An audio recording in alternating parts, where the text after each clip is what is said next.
Hi, everyone. My name is Brandyn Baham, and I want to welcome you to Fostering Futures. Today, on episode one, we have Mikey Doucet, who is a close friend of mine and also a former foster care youth, and a gentleman with a remarkable story that I feel that would touch a lot of people that work with foster youth as well as people that are currently in that situation. As far as Mikey, he currently works at Cretan Homes, and I'll let him kind of give more of an insight on all the things he does. But kind of starting from there, Mikey, how you feeling today? I'm feeling great, man. I'm excited. I'm well rested. I say that, but I am rested, and I'm excited to be here. I am. Well, I would be too if I'd had the breakfast you had. This is kind of an inside joke, but Yeah. but you had like you had like a king's breakfast. Come on, and man. I'm over here talking about granola bar. Come on, man. Yeah. Well, it's my lifestyle. It's who I am. It's what I love, and it's by choice. But then also my I guess my digestive system doesn't handle other foods very well. So yeah, the 4 eggs and baked or smoked salmon. Nice. So, yeah, man. I mean, that was good. So, just getting started, kind of going through some of your background. Well, what are you currently doing right now? Yeah, so I am currently working at Cretan Townsend Homes, where I'm a new home specialist, where I get to help many families. I've probably helped thousands of families, I guess, throughout the years of being there, where I'm able to help them with designs and help them understand kind of a little bit more about their needs, their wants, and help them be in something that they're really looking forward to. And it's a gift, it's a blessing for me to be able to do that, because growing up the way I grew up without being in homes or multiple homes and not having a steady place, I get to give that to people on a daily basis, and it's very rewarding. So that's what I'm doing now, and just started talking more openly about being a former foster youth and giving back to the community in that way. So that's kind of what I'm doing currently. That's amazing, and kind of adding on, you're pretty much guiding families to their dream homes, Yeah. which is just like the pivotal part of a family. I mean, even starting when we first met, that was kind of how that connection started, and it's such an intimate thing when a family's trying to move forward and just set those roots down, and I'm sure it can be very rewarding. Yes, definitely. So, kind of going on what you were saying about your childhood, can we kind of go into that a little bit? I'd be honored to go into that, yes. So growing up, I didn't have much of a support system, obviously.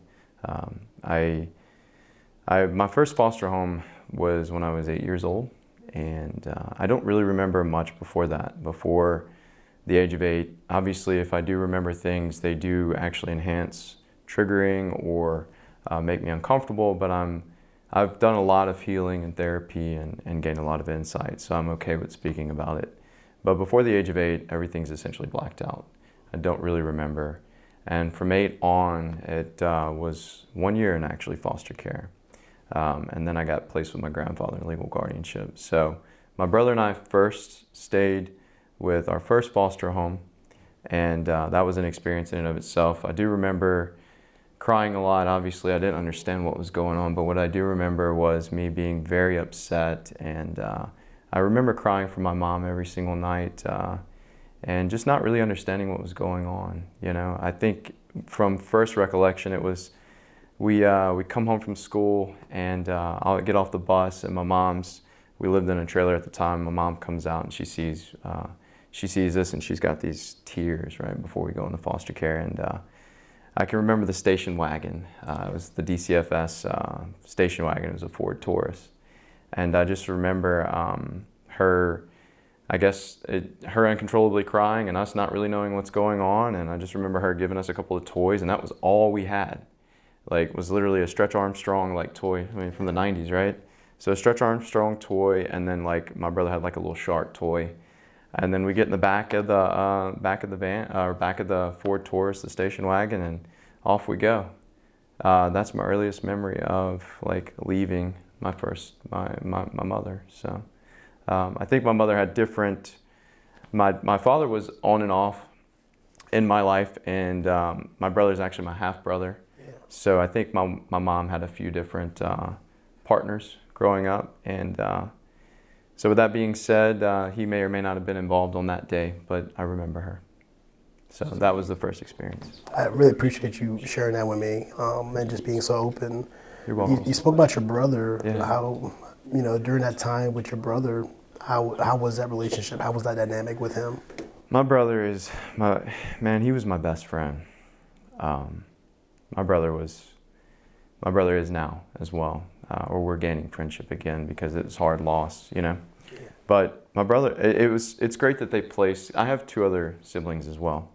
I have two younger sisters. I'm the oldest of four, and losing my brother or being placed with my brother at first was good. I loved him and he loved me, and I was the leader essentially. I'm the oldest, so I think it was more traumatic for him because we got separated in that first foster home. I think it was more traumatic for him than it was even for me. It was traumatic for me, but I think he had a harder experience in care rather than myself after.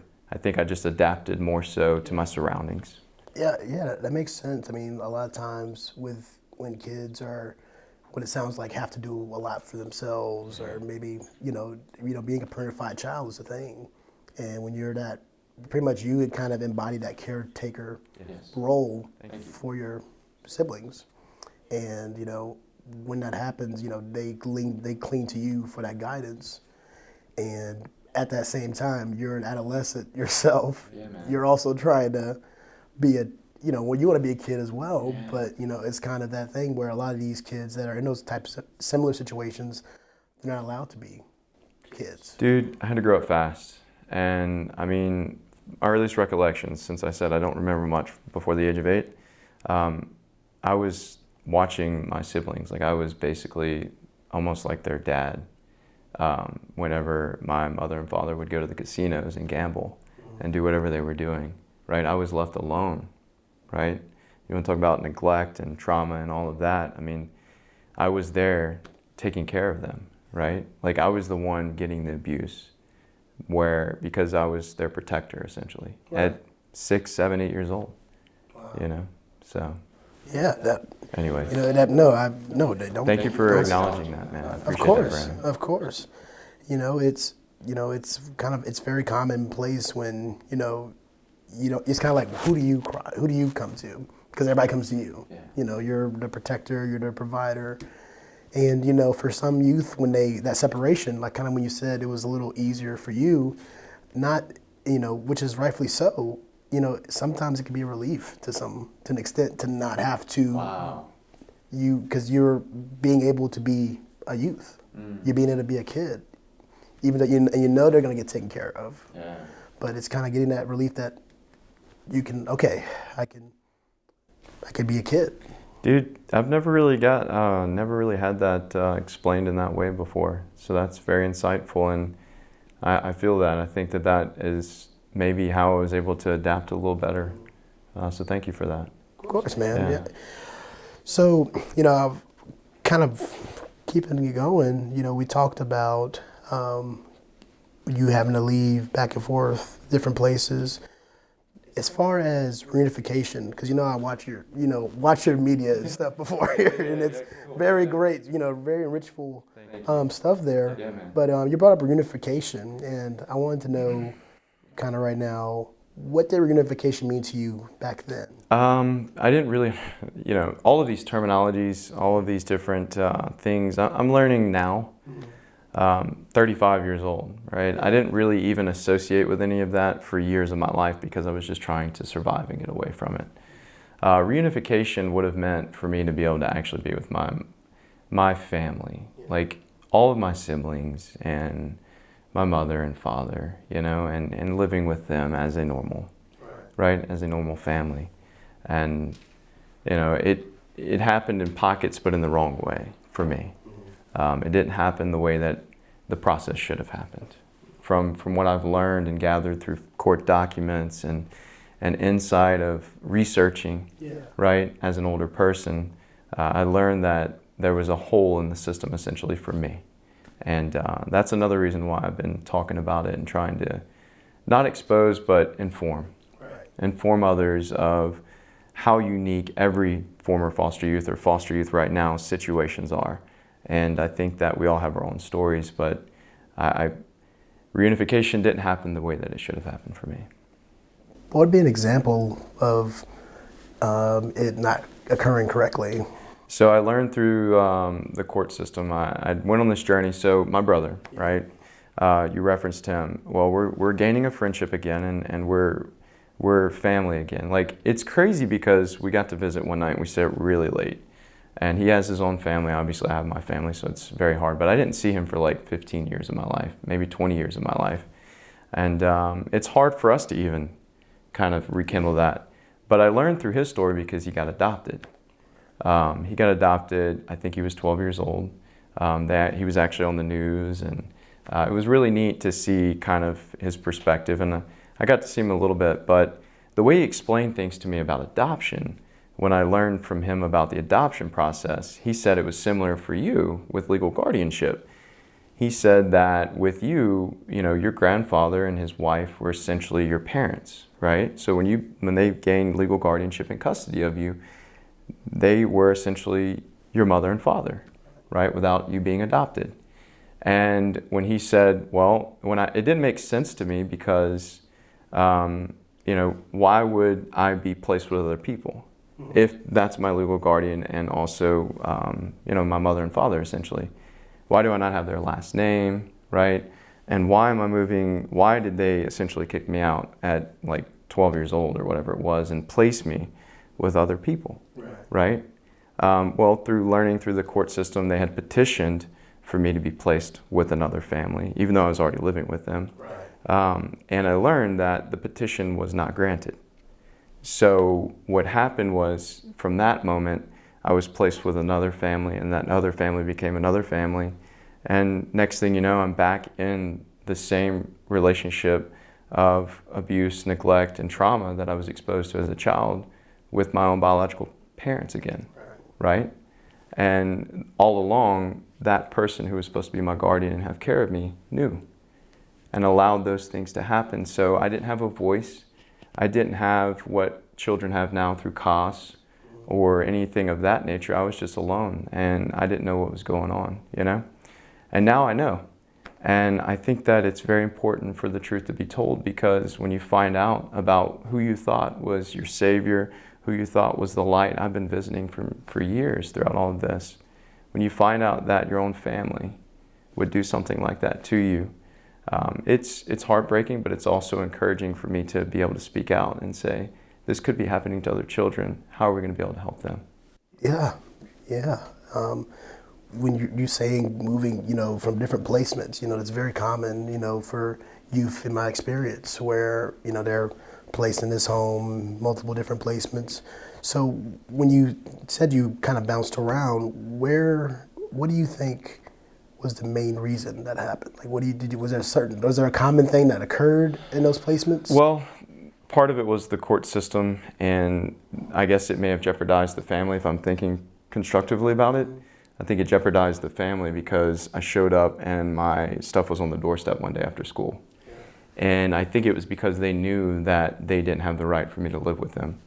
So... You feel like they used that, kind of put that over your head in a sense? What was that? When you said they kind of knew in a sense that they didn't have to legally keep you, you feel like that was kind of put over your head? Yeah, I feel like I wasn't, it was like, you don't really matter as much. Like, you're not my biological child. You aren't, you're disposable essentially. That's the way I felt. I felt as if, well, I'm here now, and if I do one wrong thing, that's an excuse for you to say you don't get to live here anymore. And that's how I was raised. That's how I lived. It was like I was always on my P's and Q's, or if I did one wrong thing, like I was afraid that I was never going to have a place to live. If that answers your question. That answered it perfectly. It sounds extremely stressful. Yeah, I didn't understand how stressful it was until these few years now of healing and therapy and this journey of learning my body and why I feel tense at times and I have to breathe and do all kinds of things. But as a child, I didn't know any of that. I didn't know what was going on. And And I guess my brain and my spirituality allowed me to have the confidence that I was going to survive somehow, some way. I felt like as a child I was meant to be something different. Yep. Wow. Yeah, I appreciate you sharing that with me, man. You're welcome, Brandon. Amazing. Thank you. Just a little bit of just hearing, Thank you. you know, what you've overcome is amazing. So, kind of going back into trauma, what would be the main, like, we don't have to go to specifics, but as far as like the type, because, you know, it could be neglect, verbal abuse, you know, the most common form for adolescents is typically neglect. Yeah, I think what is that, is it the ACE score? What is it? ACE, yeah, I'm not supposed to be here right now. Yeah, I'm not supposed to be here. I'm not supposed to be sitting in front of you talking right now. I'm not supposed to be sharing my story. I'm supposed to be either incarcerated right now or dead, and that's the truth, because I experienced the whole gamut of all the abuses and the neglect and yeah, I could go. I don't want to go into crazy details of it like I could, but let's just say that any type of abuse, all of them were I was exposed to as a child. Well, I appreciate you sharing that. You're welcome. And you know, when kind of what I was saying with neglect too, a lot of times with adolescents or just people in general, neglect is usually one of the worst forms. And, you know, it's usually one of the worst forms, or considered one of the worst forms, is because if I do physical abuse, you know, I'm acknowledging you're here. If I neglect you, I'm not acknowledging that you even exist. So with that being said, it's great that you mentioned that. The worst form of neglect is to go visit the person who actually is supposed to be the one that was your legal guardian, and to go into that home and then for them to let you come and visit and then not to see one picture of you. Wow. Not to see one picture anywhere, right? It's almost as if I was forgotten, right? That is true neglect, right? Your own family. Yeah. And it's not that maybe some of my family didn't want to have relationships, like my mother, for instance. We just can't, I can't have a relationship with her, but, and that's my own decision. Yeah. But with that being said, you know, the worst form of neglect is to not see yourself in a family, right? Yeah. Anywhere, right? Like, I don't have any childhood pictures. I only have like 4, if that. And I mean, that's, you know, I don't have any memories, you know, of really growing up. And then when I do, it's attached to something really negative. So yeah, I mean, you're right. That's when I'm thinking about it, that's a powerful form of neglect. Yeah. Not being able to see yourself in anywhere. And you know, that kind of goes also to emotional neglect too. Yeah. That emotional connection, you know, our family, that bond, you know, that's what instills our self-esteem, that instills our values. And when you don't have that, it affects your ability for most people to establish that connection. Yes. You know, and a lot of times it bleeds into adulthood where, you know, like you said, you know, their individuals end up not like you, like they're not here. Right. Because they can't establish that connection, because the people that they were supposed to establish that secure attachment to did not. Either it was harmful to them or it was just not there. And the fact of you being able to make these connections, you made a connection, your connection, you know, you're a happily married man, all these things, the fact that you're able to do that is remarkable. Thank you. I accept that. I used to reject certain things. I would sometimes actually like, I wouldn't own it. I wouldn't allow myself to actually feel that. So I now am okay with saying thank you for saying something like that. And I'm also allowing myself to give myself that same type of love, right, and that affection to me that I never got. So when someone says something like what you just said, I say thank you. And I used to be like, nah, you know, no, you know, I just did what I had to do. But you saying something like that means the world to me, and I'm sure it would mean the world for other survivors out there too. So thank you. Yeah, and you know, it builds, and I appreciate that. It builds on that self-esteem, because it, you know, with trauma, it gives people the idea that they're not worth, anything. So anything they do in life is not worth it, or it's not good enough. So it's you deserve it. You deserve the flowers when they're due. So one thing we kind of also touched on is you've had various different support systems. So what would you say the three most important people in your life? Who would they be? Right now, it's my wife. She's one of the most important people in my life because I kind of, it's kind of emotional because she's the only one that hasn't given up on me. She's the only one that I know that I can count on. I know I have a home. She's there for me. And my faith, I battle with it at times because you might question why something like this could happen, but I think it's because I've been prepared for a calling. And so that would be the second influence. And the third influence is who I surround myself with. Men in the community who are very encouraging, who are my friends, someone like yourself. Who can I turn to and be vulnerable and authentic and genuine with? That's who I want to surround myself with now. Great answer. Great. Not just because you brought me into it. Thank you, Brandon. Well, that even brings up another thing. We were, before this, we can go a little lighter now. We can go back. Yeah, you're good. No, we're good, man. We gotta get into the deep stuff too, because it needs to be talked about and said, and it brings up, some good things and some hard things. But I like it. The lighter side's good too. Yeah, we're just gonna go back and forth. Yeah. So this kind of goes into the conversation we had before we even got out to set up. Yeah.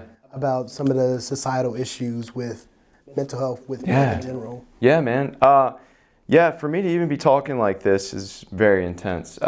You think growing up the way I did in care, going through all of that, struggling, and then as a man at 35 years old, coming to the forefront of saying, I struggled, I realized and understood through multiple therapy sessions what complex PTSD is and what triggers are and why am I always why do I feel like I have to fight in different ways, and why this, why that, and you learn coping mechanisms through science, through research, through faith.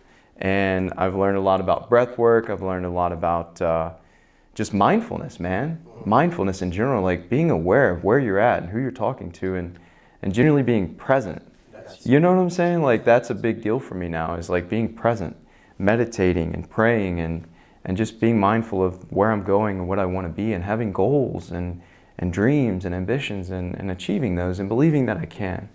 That's kind of where I'm at right now. Yeah, and that is the key, mindfulness, being able to be here, being present in this conversation. You're fully engaged, in this conversation. And, when we don't, put ourselves basically where we're at, right now we're in this room, we're doing this. And when you don't do that, you're missing life. Life passes by. You're physically here as a person, but mentally you're not. Yeah. And also to speak on that, thank you for saying also that this ties into mental health and awareness, especially as a man. I think it's okay for men to be vulnerable and reach out when they need help, and to say, I'm not doing well, right? Typically we'll turn to the bottle or something like that, right? And I think that's something to be mindful of, is that whenever it's no longer, for me, it wasn't just a game anymore where I'm gonna have a six-pack. It was more, right? And then stress, right? And then coping, and then saying, why do I have all these anxious thoughts? And then you put that on top of reliving essentially and being triggered in your childhood and trying to understand that too. And then all while trying to be a professional in business, right? And then be a husband as well, and lead and guide and help and encourage your own wife. When you neglect yourself as a man, then you're neglecting everyone else. Perfect way to put that. So I don't want to do that anymore. I don't want to neglect myself. No, that's a perfect way you put that. And a lot of men do that. It's, we don't go into, we kind of talked about it. The only emotion that's acceptable for, generally speaking, it's acceptable for a man to be mad. Yeah. That's not really the thing that's acceptable. But it's not acceptable to be sad or depressed. when everyone has these same emotions.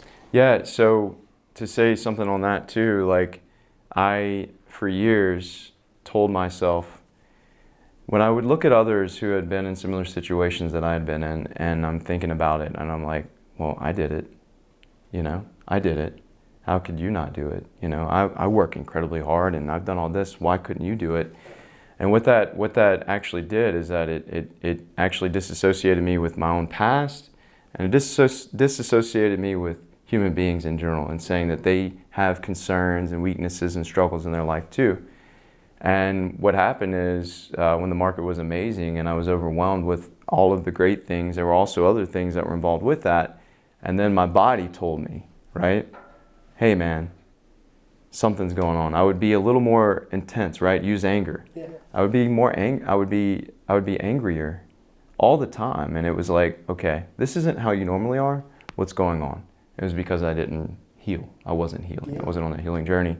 And now the perspective has shifted, and now I'm more vulnerable and more authentic, and I just want to connect with others because they may be going through things as well. You never know what someone's going through. You're right, you never do. And it just makes you stronger. Amen. Yeah. It makes you a stronger man. Being able to say I've gone through some stuff. I'm not feeling, I'm depressed today, or I'm kind of sad. It's with anger, it kind of goes back to that that ideal of like those gender roles is, when you're angry, you have a sense of control. That's the kind of thing. We're scared to lose control. Yeah. And like you said, having someone like you said, your wife that you can be vulnerable with, and your friends, your close friends that you can be vulnerable with, and that's I feel like that's the key. That's perfect. No, that was a great example. Thank you, man. So, with your you brought up your self-care and your coping. So for someone that would be listening right now, what are some coping skills or strategies that you've used that have worked for you? Walk. So this morning I actually did my walk with my dogs when I was depressed or whenever I was in that state. And it's always going to be a journey. There's always going to be healing involved. But when I was in that state, I would do walks. Right, I would just walk in the morning, and try to be in nature as much as I could be. I think nature is very powerful. I think if you can go and just look at all the awe and know that there's so much more out there than just us, right? And I think we're a lot of times in our phones all the time, or working, or we have things that we have to do. If we're unable to take the time to see other things like nature, it can become overwhelming. So that helps. Prayer has been great. On this faith journey that I have, growing up in church, I think that was one of the things that helped, but it isn't everything. I think you have to be able to understand who you are. Yeah. And I think meditation's been very powerful for me. Unguided meditations and guided meditations. I think whenever you make commitments in life, I think if you can hold to those commitments, I think that each day is a win, right? Each day when you say, I'm going to do this, even if it's a small thing, if you can commit to something, I think that helps as well. So those are just some tips. I mean, there's so much more that I could talk about because I listen to podcasts and read thoroughly all the time to learn how do I get better. But just those few things could help others.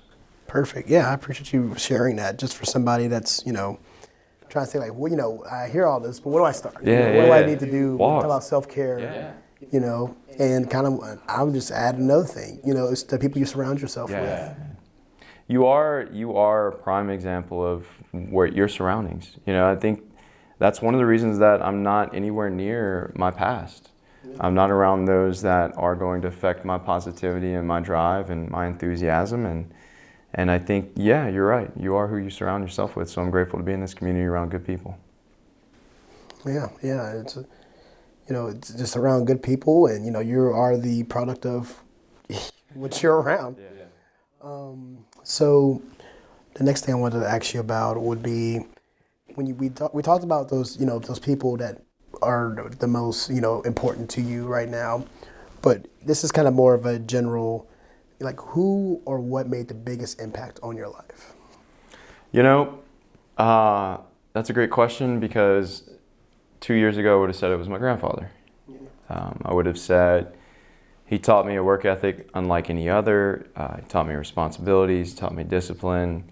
I would have said it was him. Now I'm looking for guides and mentors through books, right? I think those are very influential.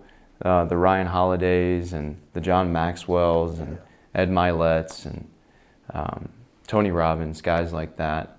Because I think that they chase something that some people are fearful of, and I see myself doing something similar as to what they're doing, right? Where I'm able to motivate, inspire, coach, guide, and lead others to be the best versions of themselves as well. So they're guiding me right now. They may not be there with me, right? But I see them, I hear them, and they are in spirit, right? Even I'd like to give a shout out to Ed Milet if he ever were to ever hear this, because he actually gave back, and his mindset shifted, I think, in perspective whenever he's able to help give back for boys who had been through similar situations like me. So, and he's incredibly inspiring. So guys like that, people like that, Brene Brown, listening to her talking about vulnerability, right? And how it's not a weakness and how it's a strength. That's who I see. And one of my really good friends, Jonathan Wong, like, you know, we hung out on Sunday, just seeing him being where he's at in his place in life, and knowing that he's kept it up and stayed consistent. He inspires me and other people like that. So, perfect answer. Thanks, Brandon. You know, and a lot of people, some of the people you named, you know, they have, you know, been a blessing to us as well for helping our youth. Awesome. You know, outside of just being, you know, when they're turning 18, trying to find a job. Because that's, you know, that's the one of the things, you know, these kids are leaving out, and you know, they're scared. You know, they're trying to still kind of build back like family, trying to figure out where, like, you know, my identity at the same time. So no, that's great. Oh, that leads me to say a very powerful thank you to. So when I was accepted, going through all of that, I was still accepted in a university at Louisiana Tech, and I met a really good friend. I give a shout out, Jacob Heinz, because of him seeing me and saying, "Hey, come live out here." That's why I'm in Hammond, right? Because I met him in Ruston, and he was like, "Come visit with me," and then I was struggling because I went back home in horrible settings, and he was like, "Dude, come live out here."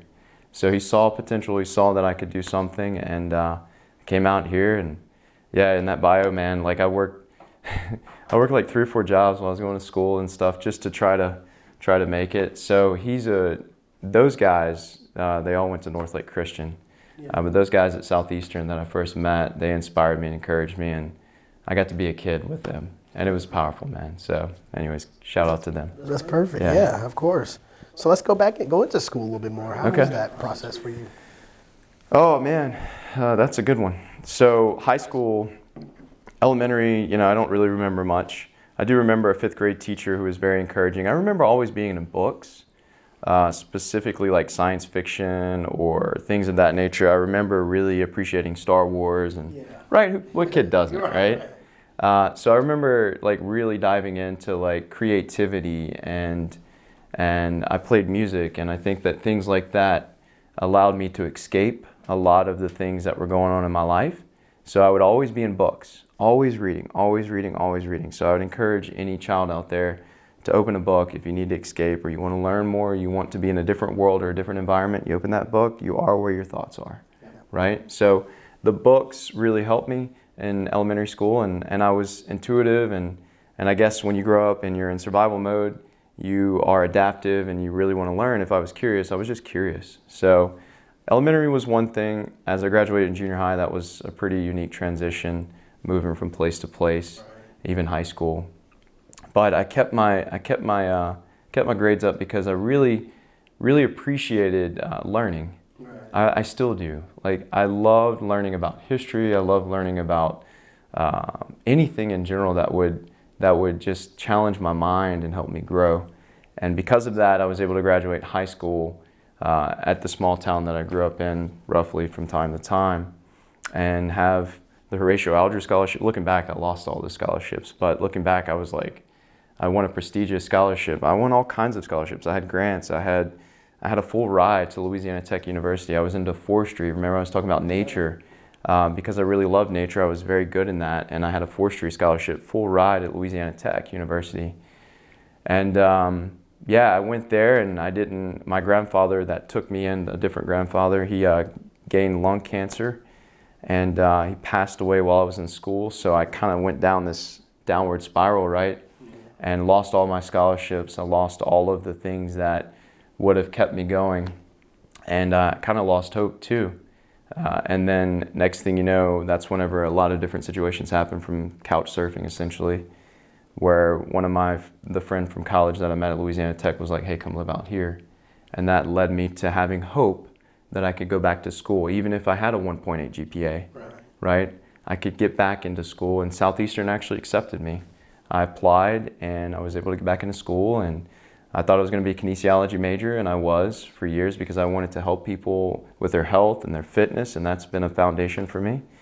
And it shifted because I needed to have a career. I needed to provide for myself because no one else was taking care of me except for me. So I had to get out of school in a timely manner, and I got a general studies degree. And from there, I had a career at GNC where I learned how to connect, right, and understand people on a different level about their goals, their needs, and sales. Man, it was great. That led me to be in a different career with Bill Hood, selling cars, and the next thing you know, I'm at Cretan Townsend Homes. But all the while, I was able to keep my GPA up while in school, while working 2 or 3 jobs, and I was just motivated. I really wanted to succeed. I wanted to break that cycle. Yeah. I wanted to be generational, and I wanted to perform and do well. So I think I graduated with a 3.4. My wife works at the admissions office, so she can look into that and tell you from a 1.8 to like a 3.4, right? So with that being said, man, Southeastern was powerful and wonderful for me. And now I'm at where I'm at, where I'm growing continuously and getting better. So education, there you go. Oh, man, awesome.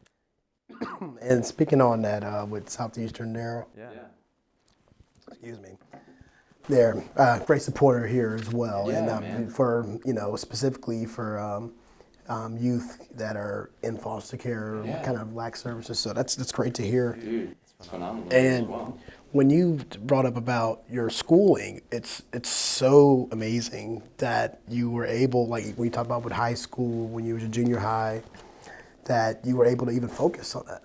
Because a lot of kids in that situation can't. Yeah. Man, sometimes I look back and I'm like, how and why? It's probably because I'm meant to be here right now with you. But I think that was my hobby. It's what I really loved. I really loved to learn. I still do. So I don't know how I did it. I genuinely don't. I guess survival kicked in, and that might have been my survival instincts is, hey, school might be a way for you to make it. Right? Maybe that seed was planted in my mind, like if you do really well in school, maybe you'll have a way out. So I think that was part of it. Thank you for saying that. Yeah. And you did break that generational, you broke it. Thank you. You did, before you came here, you broke it. Thank you, man. So, kind of bouncing forth, because our conversation is kind of going all over the place. You're good. I enjoy it. I'd rather it be genuine. I'm with you, brother. Yeah, let's go. So, kind of going back when we talked about mental health, do you feel that there's any barriers, specifically with foster youth, with receiving mental health services? Yes. I don't really remember much as a child. I think I was told not to say anything, to be quiet, to don't give any information, right, by my mother. Don't tell DCFS anything, right? Don't tell the counselors anything. And when you're a child and you're innocent and you're manipulated, why would you share, right? Why would you share any of that information? And I would hope that what I've been learning through, I think you guys are part of it, like TBRI, right? I learned about that this morning because I probably didn't get any of that as a child, right? I think that would be very powerful and could help. And I think that maybe growing up, when I grew up, there wasn't as much awareness, and then with mental health, especially for children. But I think now, America in general and the world at large is very aware of mental health, and it starts as a child. It starts in your early childhood development. So if we could encourage and be on the forefront of making sure that these children are taken care of with their mental health, I think that'd be very powerful. So kudos to you guys. I think from what I did research and we talked about it, I think you mentioned TBRI. So I think that's very powerful if we can connect and we can see them for who they are, not just a child that came from a traumatized home, right? You can see them as a little child or a youth or whomever they are, whatever age they are. That is a human being, right? That is a person. And that person could change the entire world if I just gave them love and affection. Put something in them, some type of love. Yeah. You know, Hope. Yeah, perfect. Yep, you're giving them some type of hope. You know, let them know someone believes in you. That's right. I believe in you, or even if it's so small, you exist. Yes. You're worth me talking to. Exactly. And especially now with kids probably being able to see data and stats and then probably trying to compare themselves with all these other kids out there that may have things. I mean, I'm fortunate that I didn't grow up in social media, right? Goodness gracious, yeah. You know, I could only imagine what it's like now for children and their mental health, especially those who are in care. I couldn't imagine it. You know, that's kind of one thing. You know, speaking of our facility here at the ranch, you know, we don't allow cell phones. Okay. You know, Hey man, that's good. and we don't allow internet access either. That's awesome. And you know, it's a detox. That's the goal. We're trying to get them to detox from all the distractions we're talking about, all the influences, and be present. Well, you learn real human interaction and connection that way. Right. Right? Not that at my age now I'm learning how to socially connect through the internet and online, but as a child, man, you need to be around people and connect and with your peers. Right, not just texting. Exactly. You know, Yeah. Perfect. Yeah. So, yeah, you pretty much answered that question about the mental health as far as, you know, the services. Now, I think kind of leading off of that, I think they're, you know, following COVID, one of the few positive things following COVID was the accessibility for telehealth. Because, you know, everyone was stuck in everybody was stuck in their homes.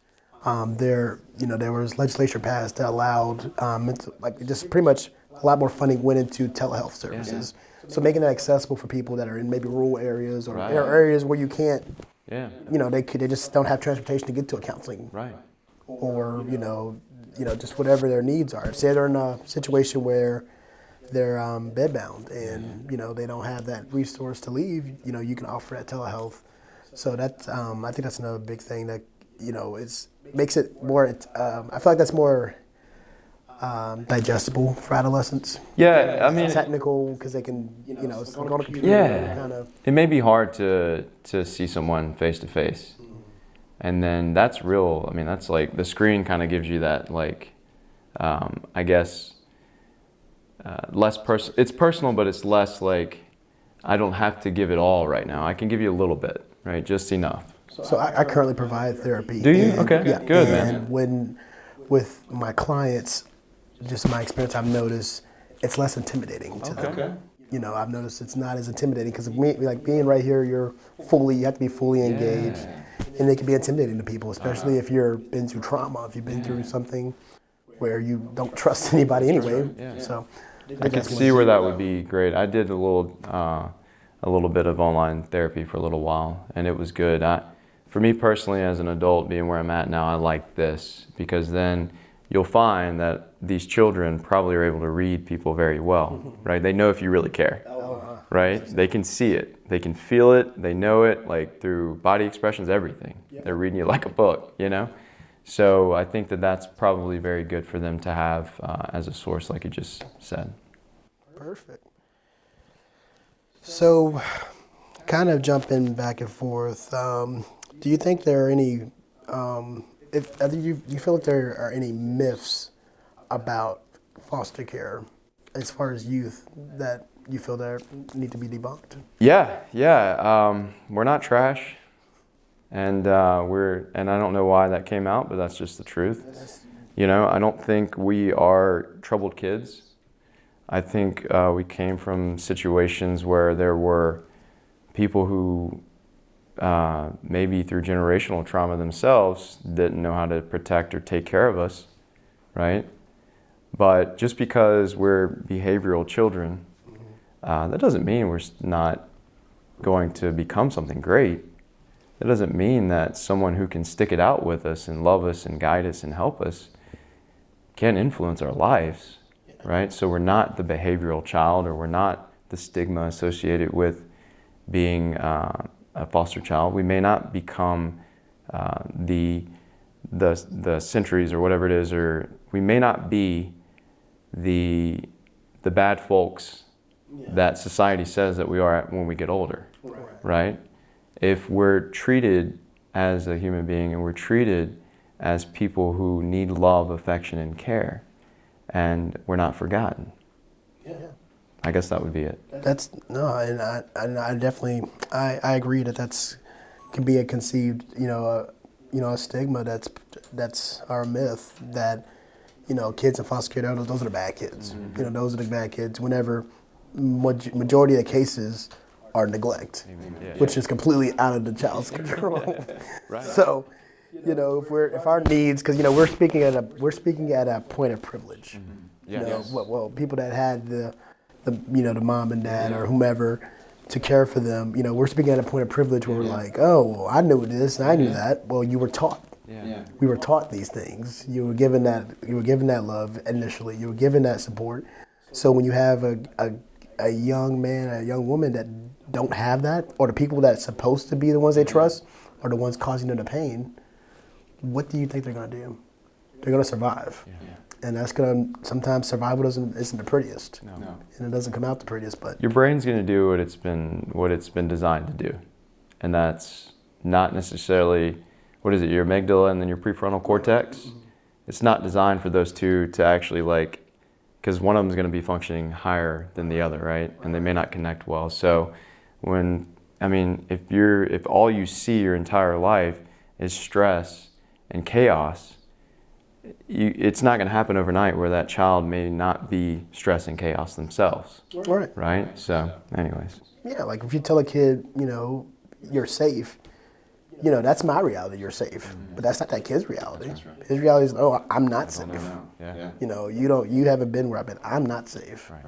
And, that's part of getting kids, into whether they're in a facility or foster home, there's that process of them adjusting, because it's common to, store, hoard things, because you don't know when you don't know your next meal's coming. That's right. You're not used to that. That's a strong one, actually. My brother, I don't know if he'd want me to even say that, but he stored, we didn't know if we were going to eat. You don't know if you're going to eat. You don't know if you're going to be able to take a bath. You don't know about any of that, Or weapons. Any of that, Protection. exactly. You don't know who's going to walk in the house tomorrow. That's right. Yeah. I agree. That's the thing I feel like is that generally not even, whether you're working at a facility with adolescents, you're a foster parent, whatever, understanding that, all those behaviors are reactions. They're reactive. They're a reaction to a trauma they experience, whether that was neglect, abuse, whatever type of abuse it was. And I think that's, once they get past that point where they feel that felt safety, it takes a while. It's not something that happens in a week, or even a month, depending on the kid. When they have that felt safety, then they will connect with you. Then they'll start that process. But they're not going to why would they let the guard down? Because everyone else they went around, they let the guard down, they were hurt. That's right. So, I agree. Yeah, that's So, speaking on foster care, so what happened with your life as far as leaving foster care? You left at 18, right? So that's the good question, man. I thought I aged out. I thought I was actually not in care, or I didn't really understand what happened to me. But I thought that at 18, yes, I'd aged out. But what I've learned is when you're placed in legal guardianship and custody, I think that's kind of it, right? But I'm still kind of navigating that because I think custody also means that you could be in state's care, potentially, I don't know. I'm trying to make sure, can you rephrase it? I'm trying to make sure I understand. Yes, so I didn't necessarily, from what I've learned, age out. After 18, I still was in the care of technically my legal guardian. Right? I think. So technically they were responsible for me. But that's not what really happened. I was still responsible for myself after 18. Yeah, once 18, you're considered an adult, so it wouldn't be so like I don't know. Maybe it was possibly different at that time because again I can only speak on what I know now. So now I know that there's guardianship. Yes. So as far as with youth, I guess as far as like their goals, their goal could be adoption. Okay. Reunification, meaning back with some type of kinship, some type of family member, and then there's also just placement. Placement, with guardianship where. So I think that's where I'm trying to fill that hole in the gap and say that none of those things happened for me. At 12 or 13 years old, I was lost. Right? I didn't have anyone in my corner. I didn't have the court to even represent me. No one. I was lost at 12 or 13 years old. This may be very hard to say, but it could have been where I was trafficked, right? Because I was lost, because no one knew about me, because I was able to cross state lines and live with those that weren't even, it's hard to even talk about because if the state or if the legal guardianship and custody took care of me, then I would have probably stayed in that area with them and lived with them and even still accepted them potentially as my family. But that's not what happened for me. It was from this one family to the next family. It was living with friends, couch surfing. It was all of that. And then even up to 18, right? Like I didn't know where I was going to live. And then I also lived with my biological mother again, right? And I don't think that's how it's supposed to happen. I don't think that's how it's supposed to happen. I don't think the school systems knew. I don't think anyone knew. I think they knew that I might have been living with a family member, but they didn't know that that wasn't the legal way for it to happen. Right. So I think part of my story is also letting others know that there could be more monitoring of what happens whenever you're placed in legal guardianship and custody. I did my best to work on formulating a bill to where there might be some sort of follow-up process in place for that, so that way maybe there wouldn't be children like me that get lost.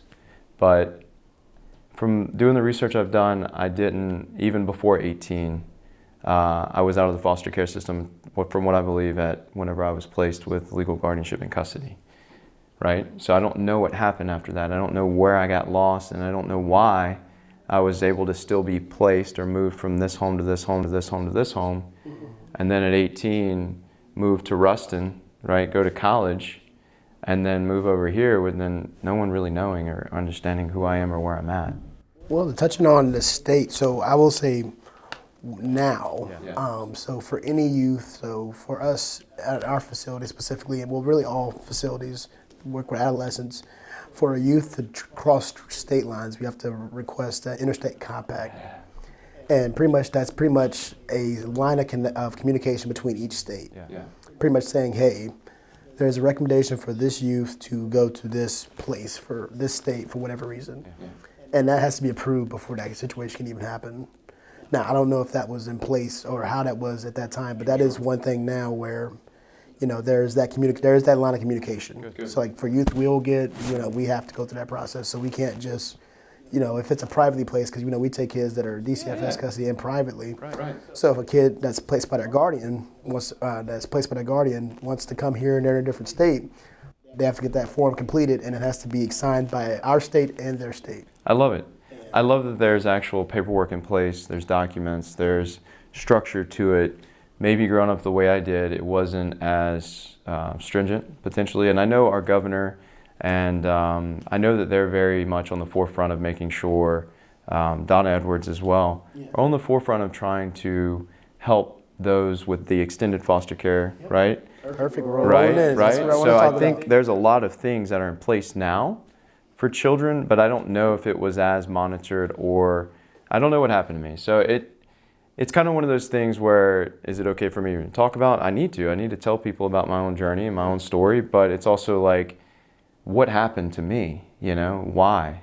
And why didn't I, why wasn't I still in the state's care, I guess, while I was placed with my grandfather? I thought my grandfather was like my social worker. Oh, yeah. Does that make sense? Right. Like I felt like he was placing me with these people and he was acting as if he was my social worker. Right. I did have a social worker, but I didn't whenever I was placed in legal guardianship and custody, from my knowledge. So once you went to, if the best of your memory, when you went with him, you had no communication. None. I had no one was in my corner. I didn't have my social worker anymore, right? I think her name was Sharon Harris. That's crazy that I remember that. But like, I didn't have her in my corner anymore. And every time I would ask as a child, I was kind of like told, I don't know what I was told, but it was never the truth, right? Does that make sense? Yeah, no, it does. And, it kind of goes to that follow-up, kind of as we, kind of go into the conversation about extended foster care, which was not. It was just recent, right? Within the past few years. John Bell Edwards signed legislature on that, and fairly recently. I was excited to hear about that. Yeah, and, with that program, extended foster care, just for people that don't know, it basically allows youth that are currently in foster care, turning 18, they're allowed to still stay in foster care to their age out in 21. Wow. And, services they'll receive is having a social worker that they can help coordinate services for them. They also receive a stipend from the state that helps them with, housing. But you have that follow-up, kind of what you're talking about. You have that follow-up. Someone's following you. If you're going to school, they're going to help you get enrolled in school. They're going to help you do that. One follow-up, speaking of another follow-up with our facility, when a youth leaves our facility in a successful placement, we have a follow-up team that basically we follow up on them with a phone call, then it's a meeting. Like it starts with just in-person meetings, then phone calls as it progresses, but it's you brought up a great point. You can't just drop a kid off and then... Yeah, that's it. Right. That was unfair for me and maybe other children as well, Thank you. Thank you for acknowledging that. Of course, man. I know it sounds like I don't have it all together, but I'm still learning every day and I'm still understanding, and I didn't know what had happened. So now that I know, because I have court documents, I'm like, well, this doesn't make sense. Right. So. Yeah, no, and these, there are, and like, again, we still need improvement on all sides. We're all striving to do better. Good.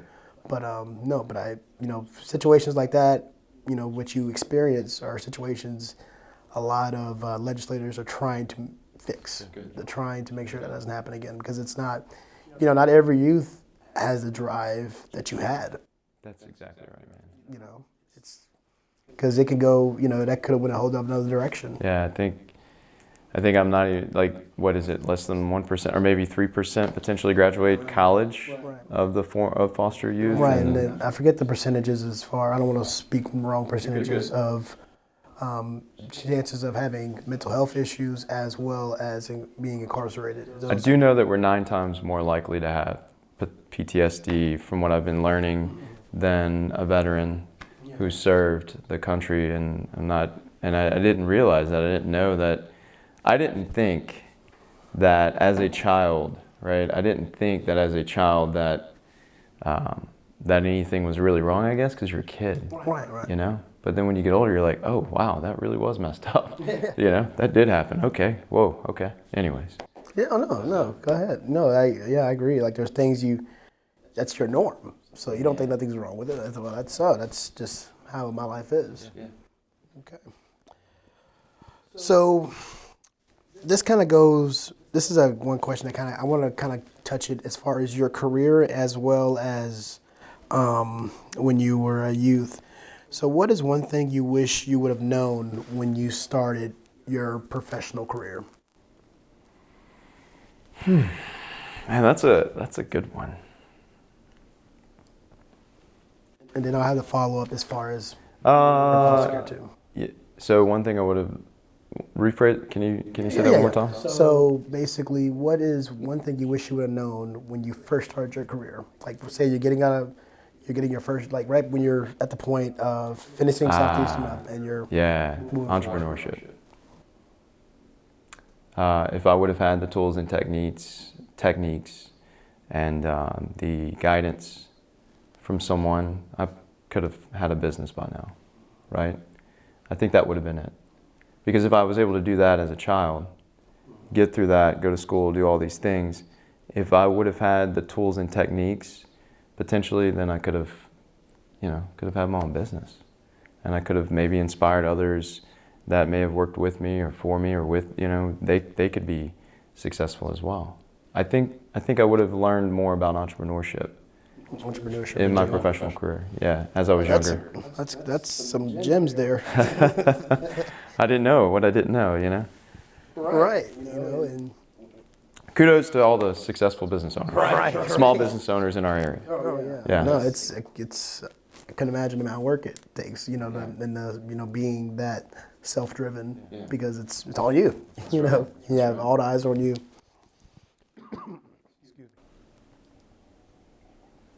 Fighting back and cold. Like, dude, when we first came in and I was like, man, your voice is really low. You're raspy. I wish it would stay this way. It just stay this way without being sick. Yeah, you're good, man. I'm glad you're feeling better. Oh yeah, I appreciate it. Feeling a lot better. So, now moving on to my next things I had. So, what in your life, and I want you to think about just holistically, what would you say was your biggest failure you've ever had in your life? And then how did you overcome it? Because you did, because you're here. Yeah, no, I appreciate that. Losing faith in my dreams. I just wanted to be normal. I wanted to fit in and be accepted. And I find at times, because of my journey, because of my, and others out there, probably other kids too, that go through what we go through, we have a unique perspective of life, of the world. And when I was in my early 20s, as I was graduating the university, I believed that I was going to be acting and modeling and doing different things, right? I was going to dream. Yeah, man. Oh yeah. Yeah, I wasn't playing around, man. I was going to do some cool things, right? I don't know, when I was in high school, I didn't have many pictures. I didn't have professional photographers take pictures of me, but I had a picture for my senior year, and someone was like, dude, you could do modeling. And I didn't really think about it. I didn't let the seed plant until later on. And then when I moved out here, I was like, because my buddy was like, dude, he took pictures of me too. He's like, dude, I think you could do modeling or acting or anything like that. And I think if that was the one failure, which isn't a failure because I'm in the present now and I'm doing what I'm supposed to do, because you can change at any point in your life and still pursue your dreams. It doesn't matter how old you are. Not that I want to model I'm not going to take acting off or model. It doesn't matter. But I think I've been given a gift and an opportunity to speak, connect, and give back. So now I'll utilize that tool and grow and get better and give that back. So yeah, that would be the only failure. There was a pivotal point in my life where I may have let go of some of those dreams and ambitions. And if I would have stayed consistent with anything in life, then those dreams and those ambitions can be achieved. So would the theme of that be consistency then? Oh yeah, consistency. No matter what you do, it can be, I'm in sales and I'm also helping families with their dreams. So it's like, if I believe in it and I believe that you should have it, then you should, right? I think you should. If you believe in it enough in yourself as well, I think that's an opportunity for you to have. But you have to stay consistent with it. Right. That's one of the hardest things is getting up coming here. Yeah, right. Well, you have to go through that battle, right? This morning, I'm understanding that I'm going to be in a setting where I'm talking about something incredibly vulnerable, right? But I have to have that self-motivation, that self-talk and say, I've got this. Show up. Just show up, right? You'd be surprised at maybe what break you might get just for showing up. Or like with me doing the social media, if I post one more time, who's going to see it to where this can spread and for other people to know that this happens and maybe there could be a movement behind it. You never know, right? If I consistently show up and give back, then who knows what can happen. Yeah, that positive self-talk is so vital, because a lot of people don't have it. A lot of people have that, that negative self-talk being, oh, I'm not gonna. Dude, I just lit up, man. You just helped me, just because it is, positive self-talk, saying you're worth it, saying you are somebody, saying that you can achieve whatever you set your mind to if you diligently practice what it is that you want to be and become and do, right? Yeah. And if I let that go because I know that I can be better, then now I know that I'm going to keep going and keep doing it. So yeah, you reached the goal yesterday. I did it yesterday with no problem. I'm going to do the same goal I did today. That's right. Why would I not do it? That's right. Yeah. I agree. Perfect. Thank you, man. Yeah, man. Of course. So, we've kind of had this conversation already, but we're kind of redoing it because everyone else can hear it. So, what was the point where you decided I wanted to start speaking out about my childhood and about foster care? Like, what was that time? Like, what was the catalyst that made you do it? Man, it was about a year ago. I've been doing this for, actually about a year. I had this weird idea that it was time for me to make a difference. Since I've been in sales and communication and helping families with their dreams and goals, I'm like, hey man, it's about time you're able to do this for those that really need it. Use your gift, use your talent, use your communication, your connection with others, so you can allow children like the guys that are here, right, to potentially have opportunity in their lives and inspire and motivate and let them know that they can be somebody too. I felt like it was time for me to do it. It was divine. That's the best way to explain it, bro. It was divine. It was a calling. It was this uncontrollable gut feeling where it was like, make a difference. It would make a difference, Mikey. Do something. It was unshakable. It was unshakable, man. It makes sense. Like the meeting we had about a year ago, which you. I write it down, man. I journaled. Yeah. You were fired up. Yeah. During that conversation, you were fired up, and I didn't know what you were doing, but we knew something was gonna. Like I didn't know what it was, but I knew something was happening. I feel it right now, because it just makes me feel alive, like I've never felt before. It's hard. It's hard to show up on social media and say that this stuff happened to me and I'm trying to make a difference. Somebody's got to do it, right? Somebody's got to show up and do the uncomfortable things in life so that others can have opportunity. Right. And I mean, my wife and I don't have kids yet, so it's like, well, I have this time. Give back. Help those children out there that are there. Give back to them. Make a difference, man. So that's in my gut like every day. It's like, do something. Oh, that's perfect. It's when you just giving back, and like you said, while you had that time to do something. Yeah. This is the perfect. Everything lined up perfectly. The timing. I'm sitting here with you, man. It all worked out, and then I knew something. I feel like I knew God put us connected us somehow, because we just started seeing each other, random places. That's right. And like random events. That's and just right. like, okay. I'm sorry. I need to start thinking now. What's the next step here? There's something here, right? Right. I think God is very powerful, and we call it God because it's the truth, right? And my truth, right? I believe that without that, I wouldn't be where I'm at today, right? I wouldn't be here. I wouldn't be talking to you. I wouldn't be able to give back, and that divine feeling is like, it's unshakable. And I think a lot of times in life we reject it. I think a lot of times we feel it, but we might say, no, we don't do it. But I think that now that I've listened and heard, and I want to keep doing it. Perfect. So I'm going to look at my form here to actually read this one because I want to get it right. Go for it. So how did you become a race ambassador for the National Foster Care Institute? I think y'all have a virtual 5K coming. Is it October 6th? Yeah, this weekend. Mm-hmm. So I was able to, through social media, I was able to reach out. I want other nonprofits out there to know who I am, so that a way if they ever need someone to say who's had lived experience, to just tell the truth and to be honest and inspire and give information, because there's a lot of insight from someone who's had lived experience that maybe others may not know. And you never, and when you get it from the source, right, it's always the best. So I reached out, and obviously I love to run. Right. I run a lot. Actually, I love it, and that's part of my mental health journey is fitness. And I noticed that running, just like there was so much dopamine from after the running, that dude, I'm gonna keep it up, right? So it tied in. It was in alignment with what I do. It represented who I am, and it was also for legislation too. They work with Congress and they work with the U.S. on different things to help. So I'm like, okay, well, they affect legislation and they also are doing a 5K.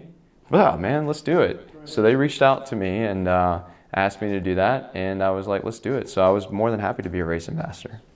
So, like, for that event, is it like a way for people to sign up for it? Yeah, you can go to nfyi.org and sign up. You can look them up, and they are more than happy for you to donate or just to show up and support or do whatever you can. Like, you can walk, you can run, they call it you can roll, or I said even crawl, right? Whatever you need to do to just bring awareness and to support a powerful thing that can help a lot of children out there. Well, that's amazing you're participating. Thank you, man. Awesome, man. Thank you. On the top of it, I don't see where we find the time to, but that's amazing. I love it, man. I'll figure it out, you know? So, kind of piggybacking off of that, what would be, you know, because I remember when we walked in, you asked me, like, what do I feel, like, what is this for? Like, what are we, our long-term goals come with on, this podcast and all? And I kind of want to ask you that too. What, like, long-term, like 10 years from now, what are you hoping to get out of, like, what you're doing right now? I believe that I would be able to be a main source of a visual for the foster community. I write ambitious things down, like I'm speaking to in front of millions, right? I believe that my story is a story that can inspire not only just those who are in care, but those who need to see hope, resilience, fortitude, something that can just light them up and say that it is possible. It is possible. I think that's where I'm at, man. I want to show people the love that Jesus represented. I want to show people that you can encourage others in life who are down. You know, all of what I am right now with mental health, with being a former foster youth, with being successful in businesses and such. I believe that is a powerful thing for generations to see, and I want to give back. I think it's divine. When I was a kid, I felt like I was meant to be something special. I felt it, and I still feel it today. And if I don't do it, then I'm doing myself a disservice and millions of others a disservice as well. That's what I feel. So 10 years from now, I could be like Tony Robbins, right? Like speaking out and saying, you can do this. You are special. Do it, you know? And then also tie it into being able to, if I'm able to take that journey and do really well in life, give back, right? Have a foundation, right? Support organizations like this place, right? In massive ways and contributions to where I'm able to make a difference in the world. That's an amazing goal. That's awesome, man. And you know, and you're definitely on your way there. You know what you're doing with this, being an outspoken man about in foster care, about being vulnerable, and showing younger guys that is true strength. That's right. You know, the guy screaming at the top of his lungs, punching holes in the wall. That is not strength. No. That is weakness. Right. Because that's losing control. That's not maintaining yourself and being able to be vulnerable with people. That's the true strength. Men can show affection. Yeah, 100%. So, what events do you have anything coming up right now?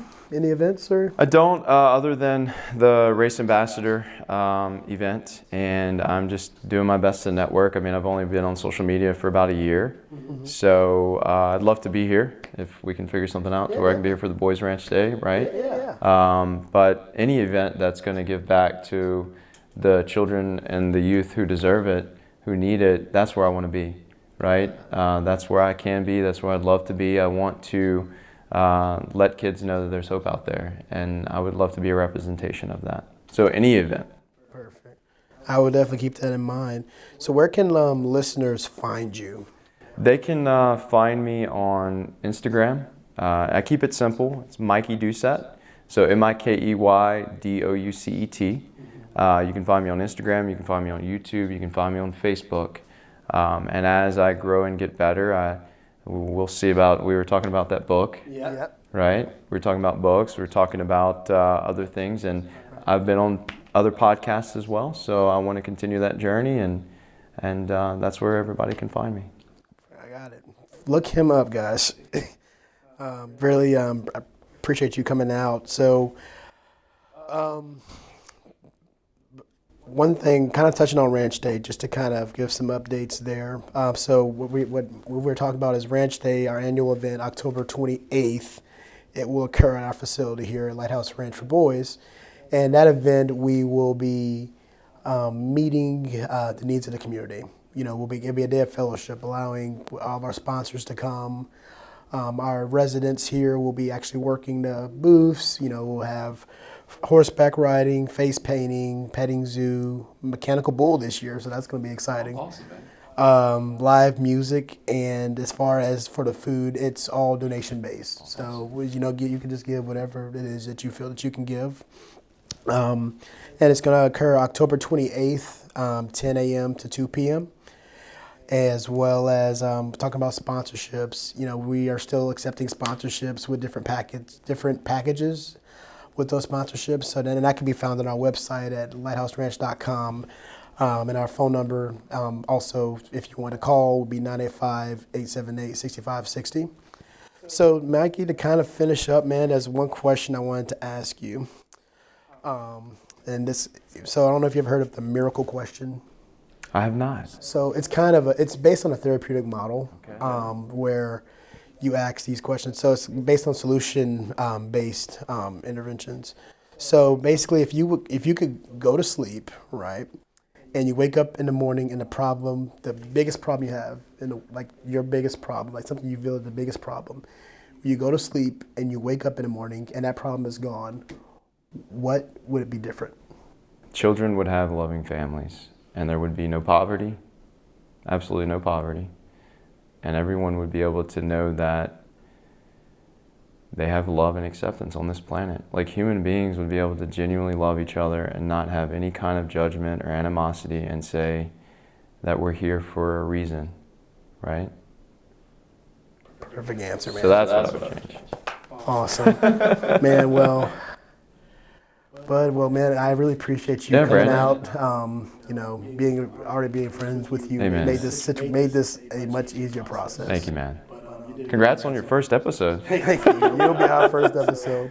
And this will be on a quarterly basis. We'll have different episodes from different people in the community that are making differences in our local community here with our youth and just the individuals here. All right. This will be concluding our first episode. Thank you.